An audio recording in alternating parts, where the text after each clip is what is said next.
जय श्री कृष्णा। राधे राधे। श्रीमद् भगवत गीता के द्वितीय अध्याय का 15वां श्लोक।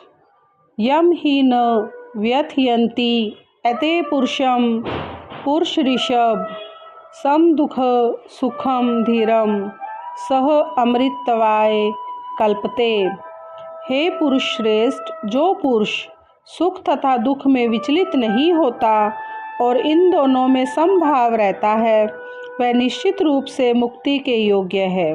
तात्पर्य: जो व्यक्ति आत्म साक्षात्कार की उच्च अवस्था प्राप्त करने के लिए दृढ़ प्रतिज्ञ है और सुख तथा दुख के प्रहारों को समभाव से सह सकता है, वह निश्चय ही मुक्ति के योग्य है।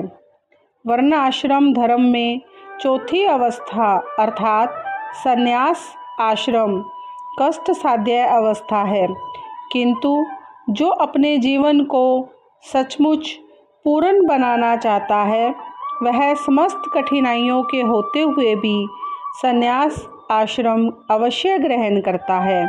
ये कठिनाइयाँ पारिवारिक संबंध विच्छेद करने तथा पत्नी और संतान से संबंध तोड़ने के कारण उत्पन्न होती है, किंतु यदि कोई इन कठिनाइयों को सह लेता है तो उसके आत्म साक्षात्कार का पथ निष्कंटक हो जाता है।